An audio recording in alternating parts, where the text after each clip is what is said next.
देखिए न्यूज 18 बिहार झारखंड और मैं आपके साथ लक्ष्मी। पटना से बड़ी खबर मिल रही है। कांग्रेस मुख्यालय सदाकत आश्रम में हंगामा हुआ। एक कार्यक्रम के दौरान आपस में कार्यकर्ता भिड़ गए।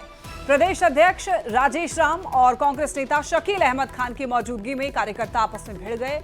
दरअसल बैठने को लेकर के झगड़ा हुआ था और ये विवाद इतना बढ़ चुका था कि आपस में कार्यकर्ता जो है वो भिड़ गए। बताते चलें आपको, यहाँ पर प्रदेश अध्यक्ष राजेश राम और कांग्रेस नेता शकील अहमद खान की मौजूदगी में कार्यकर्ता आपस में भिड़ गए। तो कांग्रेस मुख्यालय में जबरदस्त हंगामा हुआ। बैठने को लेकर के विवाद हो गया और ये झगड़ा इतना बढ़ गया कि आपस में खूब तू मैं हुई। अरे बैठो ना,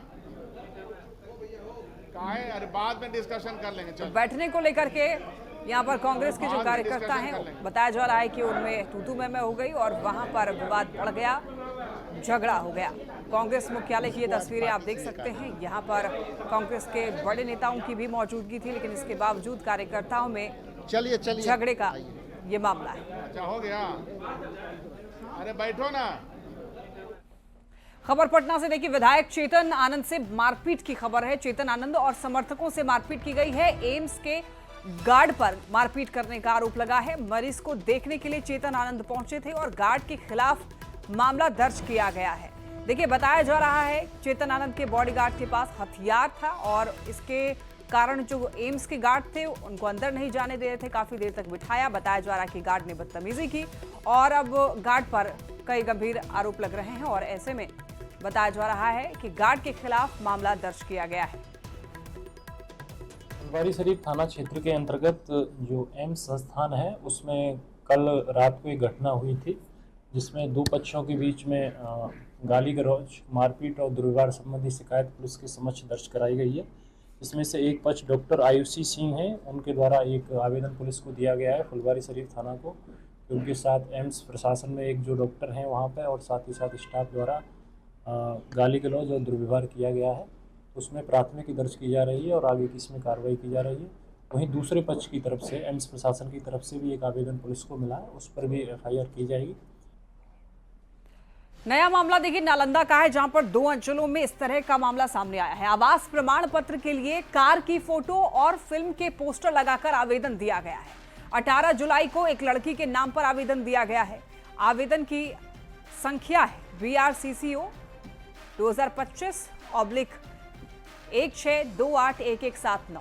पहले आवेदन में कार की फोटो लगी हुई थी, जबकि दूसरे आवेदन की अगर बात करें तो दूसरे आवेदक का जो नाम है DFY है। गांव और माता पिता के नाम में भी उटपटांग जानकारी दी गई है। फोटो फिल्म के पोस्टर की लगा दी गई है। अब दोनों मामले सामने आने के बाद वरीय अधिकारियों ने जांच के निर्देश दिए हैं। बिहार में आवासीय बनवाने को लेकर लगातार अजीबोगरीब मामला सामने आ रहा है और पटना के मसौढ़ी के बाद अब नालंदा के 2 जिला जो प्रखंड है वह अंचल कार्यालय वहां का मामला आया है। पहला मामला जो है चंडी और दूसरा कराय पसराय का मामला है, जहां आप देख सकते हैं किस तरह से जो है अंचल कार्यालय में आवासीय प्रमाण पत्र बनाने के लिए जो है फर्जी तरीके से मारुति तो कहीं फिल्म के पोस्टर के नाम पर जो है आवेदनबाजी किया जा रहा है, जिससे जो है RTPS कार्यालय तो परेशान है ही, इसके साथ ही जो है पूरी तरह से सरकार को बदनाम करने के भी कार्य किया जा रहा है। तो कहा जाए तो लगातार जो है यहाँ पर जो है आवासीय बनाने को लेकर जो फर्जी ढंग से जो है आवेदन करने का मामला सामने आ रहा है। बता दें कि 18 जुलाई को जो है चंडी के कोरुत से जो है एक लड़की के द्वारा जो है आवेदन दिया गया था, जिसमें मारुति का जो है फोटो चिपकाया गया था। वहीं दूसरा मामला जो है कराय पसराय अंचल कार्यालय का है, वहाँ भी जो है फिल्म जो पोस्टर है उसका जो है फोटो चिपका कर जो है आवासीय बनाने का जो है आवेदन दिया गया। तो लगातार कहा जाए तो इस तरह के जो मामले के बाद जो है जो दोनों जगह के CO जो है मामले को लेकर FIR दर्ज करने का आदेश दिए हैं, जबकि चंडी थाने मामले में जो है अज्ञात लोगों के खिलाफ जो है मामला दर्ज कर लिया गया है। फिलहाल अब ये देखना है कि आखिर कौन लोग इस तरह के जो हरकत कर रहे हैं।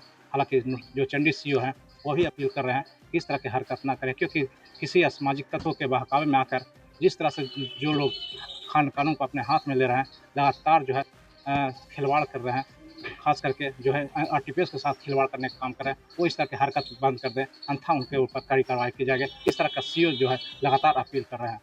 नालंदा से न्यूज़ 18 अभिषेक कुमार। ट्रायल भी किया गया है, जो फोटो की जगह पे अपना वो कार का एक फोटो डाल के और आवेदन किए हुए थे। तो इस पर क्या अपील करना चाहते हैं, जिस तरह सामाजिक क्या लोगों से यही अपील है कि आरटीपीएस जो है एक बहुत ही सेंसिटिव ये है सर्टिफिकेट जो इशू होता है, वो लोगों के लिए एक तरह से एसआईआर में जो होता है, एसआईआर में भी सर्टिफिकेट इशू किया जा रहा है। तो लोगों से यही अपील मेरा रहेगा कि इस तरह की गलत हरकतों से अगर कोई संज्ञान में आता है तो आके हमें सूचना दे, ताकि उन पर कार्रवाई किया जा सके। पार्टी और परिवार से अलग किए जाने के बाद लालू प्रसाद के बड़े बेटे तेज प्रताप यादव लगातार नए तेवर में दिख रहे हैं। नई टीम बनाने के बाद तेज प्रताप लगातार एक्टिव भी नजर आ रहे हैं और इसी कड़ी में वो अचानक अखिलेश यादव की समाजवादी पार्टी के कार्यालय में पहुंच गए और काफी देर तक पटना स्थित कार्यालय में सपा के कार्यकर्ताओं से बातचीत की। बता दें कि शादी के विवाद के दौरान भी अखिलेश यादव ने तेज प्रताप यादव का समर्थन किया था। अब तेज प्रताप के सपा कार्यालय में जाने पर अटकलें तेज हो गई है। नई टीम बनाने के बाद तेज प्रताप काफी एक्टिव हैं। अब सपा के कार्यकर्ताओं के साथ, नेताओं के साथ तेज प्रताप यादव दिखे हैं, सपा के कार्यालय में ही पहुंच गए हैं। अब लगातार उनका अलग अंदाज देखने को मिल रहा है जब से वो पार्टी से निकाले गए हैं। तेज प्रताप एक्टिव हैं, अब क्या करने वाले हैं, आगे उनका क्या रुख होने वाला है, ये देखने वाली बात होगी। लेकिन फिलहाल सपा के कार्यालय में तेज प्रताप के देखे जाने के बाद अटकलें तेज हो गई है। बढ़ते खबरों में आगे, इंडिया गठबंधन की बैठक में वीआईपी प्रमुख मुकेश सहनी की दूरी को लेकर के कई सवाल उठ रहे हैं। अब देखिए, जिस पर बिहार मंत्री संतोष सिंह ने यह कहा है कि मुकेश सहनी किन परिस्थितियों में उस बैठक में नहीं थे, इसका जवाब वही दे सकते हैं। मुकेश सहनी जी का वो व्यक्तिगत मामला है और मुकेश सहनी जी डेमोक्रेसी में सबको अपना राजनीति करने का सबको स्वतंत्र अधिकार है। अब मुकेश जी नहीं थे, अब क्या विषय था नहीं था वो तो मुकेश जी ही बताएंगे, उस पर कोई हम टीका टिप्पणी नहीं करेंगे। हमको पता नहीं है एक्चुअली कि मुकेश जी अब देखिए, मैं तो कह दिया कि हमें कुछ जानकारी नहीं है और मुकेश जी अगर नहीं है इंडिया गठबंधन में तो उनका क्या रीजन है तो ही बता पाएंगे, हम नहीं बता पाएंगे।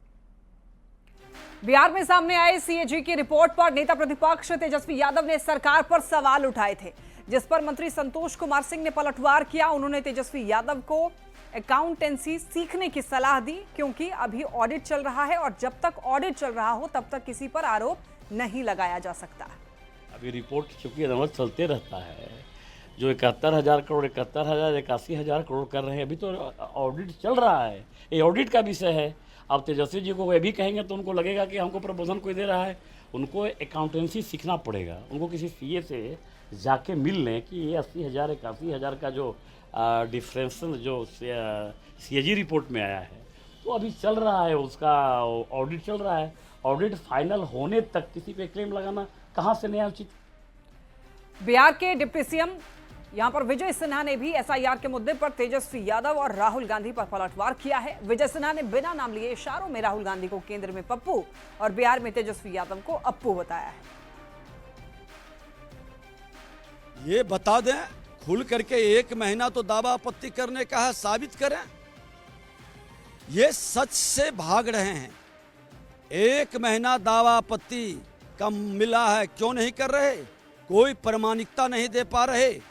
सिर्फ बड़बोलेपन के पुत्र जंगल राज के युवराज ढोल बजा रहे हैं और दुर्भाग्य से ये केंद्र में पप्पू और बिहार में अप्पू, ये दोनों मिलकर नेता प्रतिपक्ष के पद की गरिमा को गिरा रहे हैं। डिप्टी सीएम विजय सिन्हा के केंद्र में पप्पू और बिहार में अप्पू वाले बयान पर सियासत गरमाई हुई है। विपक्ष के नेताओं ने विजय सिन्हा के इस बयान को आगामी चुनाव में हार का डर बताया, तो एनडीए के नेता विजय सिन्हा के बयान के साथ खड़े हैं। विजय सिन्हा ने जिस तरह से नेता प्रतिपक्ष श्री राहुल गांधी जी, बिहार के नेता विपक्ष श्री तेजस्वी यादव जी के बारे में अनर्गल बयानबाजी की है, उससे साफ जाहिर होता है कि बीजेपी पूरी तरह से राहुल गांधी जी से भयभीत है और डर के चलते, संभावित बिहार में हार के चलते अभी से ये लोग अनाप शनाप बयानबाजी पर उतर आए हैं। केंद्र में पप्पू तो बिहार में अप्पू। पप्पू हमेशा पप्पू फेल होने का रिकॉर्ड बना रहे हैं और अप्पू पापा की गोद से बाहर ही नहीं आ पा रहे हैं। ये दोनों की जोड़ी नेता प्रतिपक्ष की कुर्सी को भी हंसी का पात्र बना दिए हैं, मजाक का पात्र बना दिए हैं। कोई गंभीरता नहीं इनमें, सिर्फ झूठ बोलना, भरम फैलाना दोनों का काम रह गया है। बिहार बदकिस्मत है कि हम लोगों को विजय सिन्हा जैसा उप मुख्यमंत्री मिला है। ये पप्पू झप्पू सब बात करेंगे लेकिन अपने मंत्रालय की बात नहीं करेंगे। उन्होंने क्या किया बिहार के लिए उसके बारे में कभी वो बात नहीं करेंगे। इधर उधर की सारी बातें करेंगे, समाज को कैसे बांटना है सब कुछ करेंगे। देश में राहुल गांधी और बिहार में तेजस्वी यादव विपक्ष की गरिमा को धूमिल कर रहे हैं, इसकी गरिमा को गिरा रहे हैं। जिस प्रकार से दोनों अपने संसदीय राजनीति के आचरण में लगातार विपक्ष के नेता के हैसियत से सरकार पर अनर्गल आरोप प्रत्यारोप करते हैं। मुख्यमंत्री नीतीश कुमार ने मुजफ्फरपुर को बड़ी सौगात दी है। 7 बड़ी परियोजनाओं का सीएम नीतीश कुमार ने शिलान्यास किया और इन योजनाओं की घोषणा सीएम ने पिछली प्रगति यात्रा के दौरान की थी।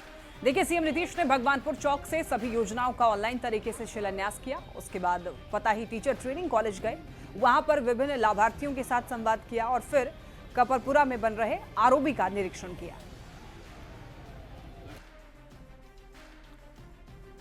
तो देखिए, यहां पर सीएम ने क्या कुछ सौगात दिया है वो भी आप देख सकते हैं टीवी स्क्रीन पर। 7 बड़ी परियोजनाओं का शिलान्यास किया गया है, सीएम ने यह सौगात दिया है। बिहार के मुख्यमंत्री नीतीश कुमार आज मुजफ्फरपुर पहुंचे और मुजफ्फरपुर में 7 बड़ी परियोजनाओं का उन्होंने शिलान्यास किया है। भगवानपुर चौक पर आप देखेंगे किस तरीके से यहाँ पर सीएम नीतीश आए थे और उन्होंने ये 7 प्रमुख परियोजनाओं का शिलान्यास किया है, जिसकी घोषणा उन्होंने प्रगति यात्रा के दौरान की थी।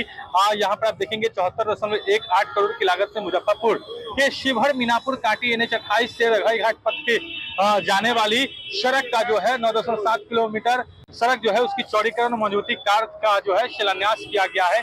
इसके अलावा 89.77 करोड़ की लागत से मुजफ्फरपुर के चांदनी चौक से बखरी पथ के सड़क जो है उसका भी शिलान्यास किया गया है, जो मजबूती कार्य करना है, चौड़ीकरण करना है। इसके अलावा 167.68 करोड़ की लागत से रामदयालु नगर मुजफ्फरपुर रेलवे स्टेशन के बीच मारीपुर पावर हाउस चौक पथ पर संपार संख्या 4A रेलवे की जो है वहां पर आरओबी का निर्माण होना है, तो उसका भी शिलान्यास किया है सीएम नीतीश ने। इसके अलावा 44.76 करोड़ की लागत से चांदनी चौक से रामदयालु नगर तक पथांश जो है उसके चौड़ीकरण उन्नयन का कार्य का शिलान्यास किया गया है, यानी 6 लेन का भी निर्माण होना है।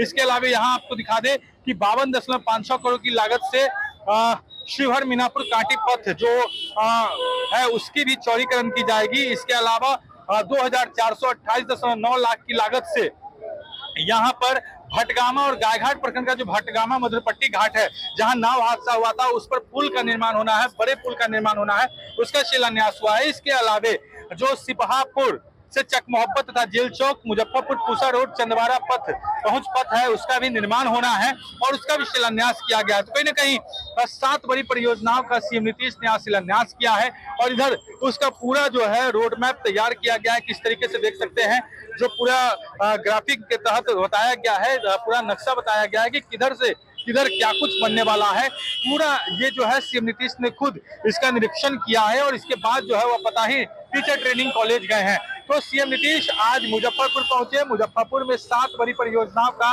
उन्होंने शिलान्यास किया है। इसके बाद पताही टीचर ट्रेनिंग कॉलेज में विभिन्न लाभार्थियों से संवाद करने पहुंचे हैं। इसके अलावा कपरपुरा में जो आरओबी बन रहा है उसका भी वो निरीक्षण करने पहुंच रहे हैं। मुजफ्फरपुर से न्यूज़ 18 के लिए प्रियांक सौरभ। बिहार पुलिस ने तस्करी की शिकार महिलाओं और बच्चों के पुनर्वास और उनको परिवार तक पहुंचाने के लिए ऑपरेशन नया सवेरा शुरू किया है और ये विशेष अभियान फिलहाल 15 दिन यानी कि 14 अगस्त तक चलेगा। हालांकि पुलिस इसे जरूरी समझेगी तो इसे आगे भी चलाया जाएगा और इस अभियान के तहत देखिए बिहार पुलिस उन सभी बच्चियों, महिलाओं और पुरुषों को उनके परिवार से मिलाएगी जो किसी न किसी तरीके से तस्करी के शिकार हो चुके हैं। और इस अभियान पर बिहार के डीजीपी विनय कुमार से बात की है न्यूज़ 18 संवाददाता अमित कुमार। नए सवेरे के जरिए जो है वो जो लोग हैं तस्करी के शिकार हुए हैं उन्हें वापस लाएगी और इसकी शुरुआत आज से हुई है। सर, ये क्या है ऑपरेशन नया सवेरा और कैसे इसको आप इम्प्लीमेंट करा रहे हैं आप? देखिए, इसमें जो बच्चों का एक्सप्लॉयटेशन हो रहा है, जो तस्करी करके और विभिन्न अवांछित पेशे में जिनका उपयोग किया जा रहा है चाइल्ड लेबर के तौर पे, उनको आइडेंटिफाई करके और उनको रेस्क्यू करने के लिए अभियान चलाया गया है।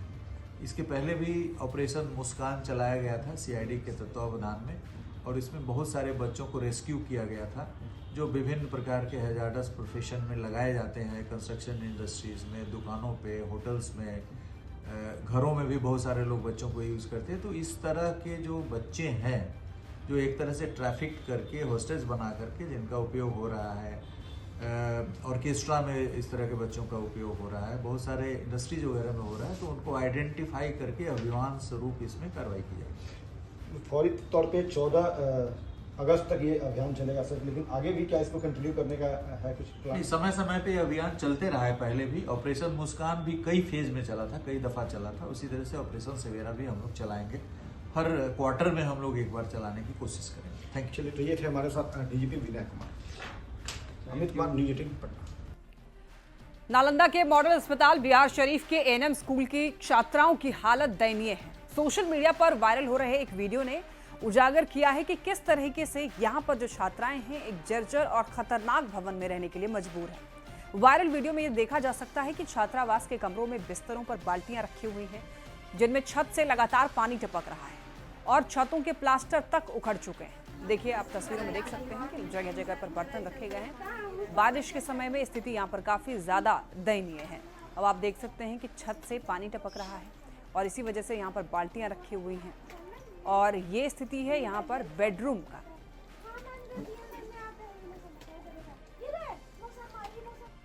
बढ़ते खबरों में आगे देखिए, बक्सर में एक बार फिर से गंगा का जलस्तर बढ़ने से सभी प्रमुख घाट डूब गए हैं। गंगा के 30 इलाकों में रहने वाले लोगों की परेशानी बढ़ गई है। जिले के दियारा क्षेत्र के गांव, यहां पर गांव के ऊपर बाढ़ का खतरा बढ़ चुका है। नैनेश्वर क्षेत्र के दियारा इलाके में बाढ़ ने सैकड़ों एकड़ खेतों में लगी हुई सब्जी नष्ट कर दी है। जायजा लिया है न्यूज़ 18 संवाददाता पुष्पराज ने। बक्सर जिले में भी गंगा का जलस्तर प्रति घंटे 3 सेंटीमीटर की रफ्तार से बढ़ रहा है। गंगा का यह रूप लोगों को डरा रहा है। बक्सर जिले के तमाम जो धार्मिक गंगा घाट हैं वो बढ़े हुए गंगा के पानी में समा चुके हैं। बक्सर जिला प्रशासन ने पूरे गंगा नदी में नाव के परिचालन पर पूरी तरह से रोक लगा दिया गया है और लोगों से गंगा घाट पर कम आने की सलाह दी गई है। बहुत ज़रूरत हो तभी लोग गंगा घाटों पर स्नान के लिए आएँ। बक्सर जिले में पिछले 3-4 दिनों से गंगा का जो जलस्तर है वो प्रति घंटे 3 सेंटीमीटर की रफ्तार से बढ़ रहा है। इस गंगा के बढ़ते जलस्तर पर जिला प्रशासन पूरी तरह से पैनी नज़र रखी हुई है। बक्सर डीएम डॉक्टर विद्यानंद सिंह ने बताया कि बक्सर जिले का सबसे महत्वपूर्ण बक्सर कोइलवर तटबंध की सुरक्षा बढ़ाई गई है। वहाँ पर भी जो पुलिस प्रशासन है और जो चौकीदार हैं उनकी तैनाती की गई है। लगातार जिस तरह से गंगा का पानी बढ़ा है, इस बढ़े हुए गंगा जल को लेकर के, गंगा के जो पानी है इसे लेकर के बक्सर जिला प्रशासन पूरी तरह से सतर्क है। सभी पदाधिकारियों को अलर्ट मोड में रखा गया है। पुष्पराज, न्यूज़ 18 बक्सर। सुपौल से बड़ी खबर, नशे के खिलाफ पुलिस ने बड़ा एक्शन लिया है। देखिए, 3 करोड़ का गांजा बरामद हुआ है। बलुआ बाजार नहर के पास से बरामदगी हुई है।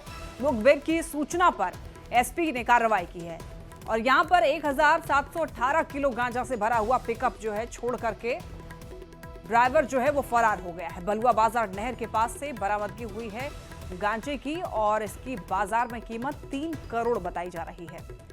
बहुत बड़ी कार्रवाई, पुलिस को बड़ी सफलता मिली है, लेकिन अभी फिलहाल ड्राइवर जो है वो फरार बताया जा रहा है।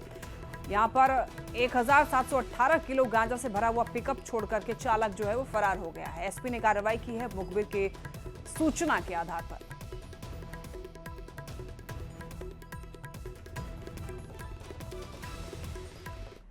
छपरा के हेजलपुर गांव में गंडक नदी का विकराल कटाव अब ग्रामीणों के लिए संकट बन गया है और अब तक करीब 50 एकड़ उपजाऊ जमीन नदी में समा चुकी है। कटाव की रफ्तार इतनी तेज हो चुकी है कि नदी अब गांव के रिहायशी इलाके से 40 मीटर की दूरी पर पहुंच गई है, जिससे ग्रामीणों में दहशत का माहौल है।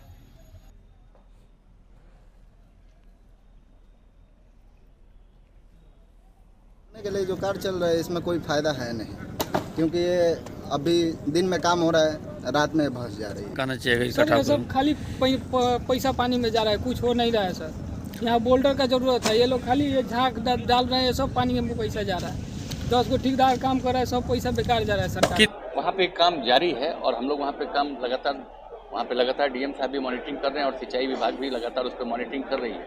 उस पर हम लोग पॉली बैग वगैरह का व्यवस्था, पॉली बैग वगैरह डाला जा रहा है, पॉली बैग डाल के उसको दुरुस्त किया जा रहा है कि ताकि कटाव से हम लोग बचाव करें।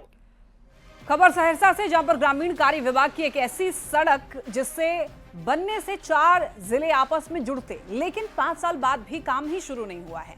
जिले के नवहट्टा प्रखंड के सतौर पंचायत के देवका बरुआही पथ कोसी तटबंध के अंदर, और साल 2021 में देखिए इसका शिलान्यास हुआ था। 45 करोड़ की लागत से इसका निर्माण होना था, लेकिन लोग आज भी सड़क के लिए टकटकी लगाए बैठे हैं। न्यूज़ 18 संवाददाता कुमार अनुभव सिंह की ये रिपोर्ट देखिए।